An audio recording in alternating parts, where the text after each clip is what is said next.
तो देखिए हमारी जो ये रिकेप क्लास होगी आज की, वो में द्वैध शासन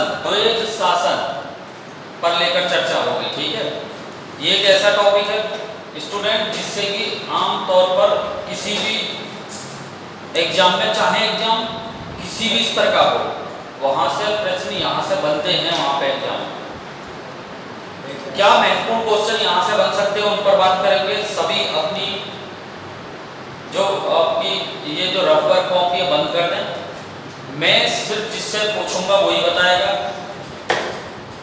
क्लियर? तो सबसे पहले मैं जो अपनी स्टार्ट करते हैं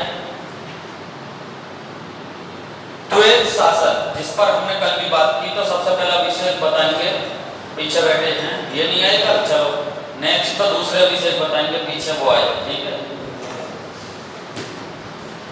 सर्वप्रथम द्वैध शासन की शुरुआत भारत के किस राज्य में की गई? बंगाल में। सभी स्टूडेंट ध्यान से उत्तर को भी सुनना है, जिससे कि चीजें व्यवस्थित रूप से क्लियर हो जाए। ठीक है, तो जैसा कि अभी इन्होंने बताया, याद रखना है भारत में द्वैध शासन व्यवस्था की शुरुआत सबसे पहले बंगाल में की गई थी।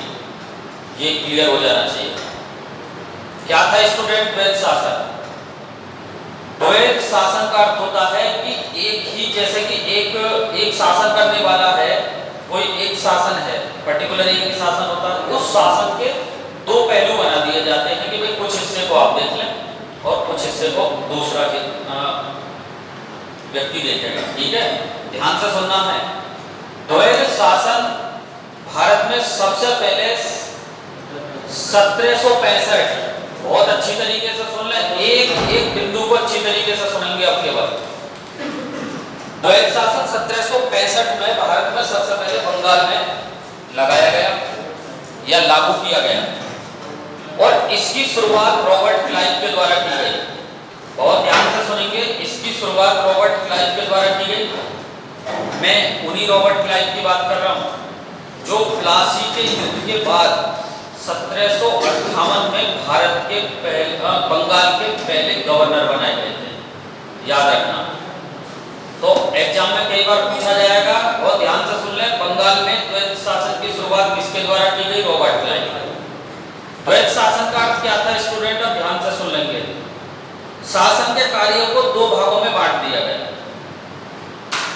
राजस्व वसूली का कार्य, यानी कि पैसे इकट्ठे करने का कार्य, ईस्ट इंडिया कंपनी को दे दिया गया, और एडमिनिस्ट्रेटिव वर्क, यानी कि प्रशासनिक कार्य, आपका नवाब के हाथों में दे दिया गया।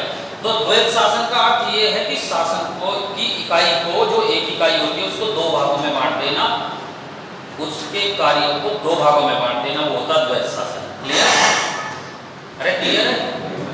अब ध्यान से सुनना है कि और भी पावर को कम करने के लिए बंगाल के जो नवाब थे ना, उनके पावर को और भी कम करने के लिए रॉबर्ट क्लाइव के द्वारा बंगाल में एक नायब सूबेदार की नियुक्ति की गई। बहुत ध्यान से सुनिए, नायब सूबेदार। इस पद पर नायब सूबेदार की नियुक्ति जिस समय जिस व्यक्ति की हुई, उनका नाम था मोहम्मद रजा खान। ये नाम आपको याद रखना है। आगामी परीक्षा में उत्तर प्रदेश पुलिस की चाहे सिपाही भर्ती हो, चाहे दरोगा भर्ती हो, ये पूछा जाएगा कि बंगाल के पहले नायब सूबेदार कौन बने थे? मोहम्मद रजा खान।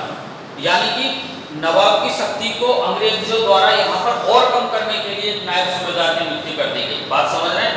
मोहम्मद रजा खान। क्लियर? अब द्वैध शासन इसी प्रकार से चला। एक शानदार सा प्रश्न लीजिए, अगर आपसे कोई ये पूछे ना कि द्वैध शासन लागू करने का मुख्य कारण क्या था, किसका? रॉबर्ट क्लाइव का। एक बहुत शानदार सा क्वेश्चन है और इंटरव्यू में सवाल भी है। इसका कारण ये था स्टूडेंट, बहुत ध्यान से सुनिए, मुख्य कारण एसआई लेवल में किसी परीक्षा में पूछा जाएगा। रॉबर्ट क्लाइव के पास पर्याप्त इतने अधिकारी नहीं थे जो पूरी शासन व्यवस्था को एक साथ संभाल सके। एक ही लाइन में बहुत शानदार सा जवाब सुने। रॉबर्ट क्लाइव के पास इतने अंग्रेज अधिकारी नहीं थे, इतने पर्याप्त व्यवस्थित अधिकारी नहीं थे जो पूरे शासन व्यवस्था को एक साथ संभाल सके। इसीलिए रॉबर्ट क्लाइव के द्वारा बंगाल में 1765 में द्वैत शासन की शुरुआत की गई। बात इतनी मेरे हिसाब से क्लियर हो जानी चाहिए। अब कई बार पूछा जाता है बंगाल में द्वैत शासन का अंत किसने किया, तो स्टूडेंट याद रखना है वारेन हेस्टिंग्स।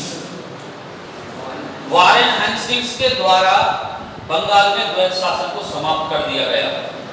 1772 में समाप्त कर दिया गया। एक एक पॉइंट को अच्छी तरीके से याद रखना, ठीक है।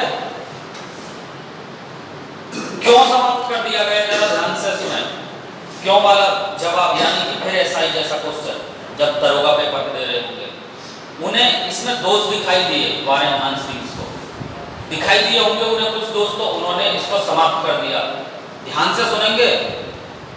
बंगाल में द्वैत शासन व्यवस्था जो रॉबर्ट क्लाइव के द्वारा लागू की गई थी, उसको वारेन हेस्टिंग्स के द्वारा 1772 में समाप्त कर दिया गया। यहां तक मेरे हिसाब से बात क्लियर हो जानी चाहिए, ठीक है।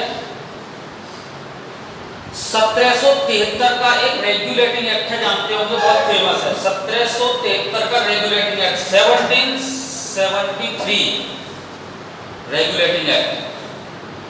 ध्यान से सुनिए, इस एक्ट के तहत 1774 में, ध्यान से सुनिए मैं क्या कह रहा हूं, 1774 में बंगाल का जो गवर्नर का पद था, गवर्नर का, बहुत ध्यान से सुनिए, जो गवर्नर का पद था, मैं जैसा कि बात कर रहा हूं क्लाइव, उसको गवर्नर जनरल का पद बना दिया गया। बात समझ में आई? इसीलिए परीक्षा में तैयार रहे, क्वेश्चन पूछा जाएगा किस एक्ट के द्वारा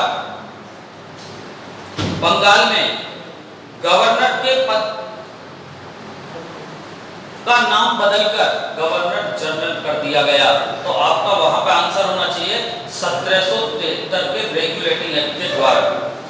अब दूसरा ये है कि फिर किसको बनाया गया, तो आप याद रखेंगे 1774 में वारेन हेस्टिंग्स बंगाल के पहले गवर्नर जनरल बने।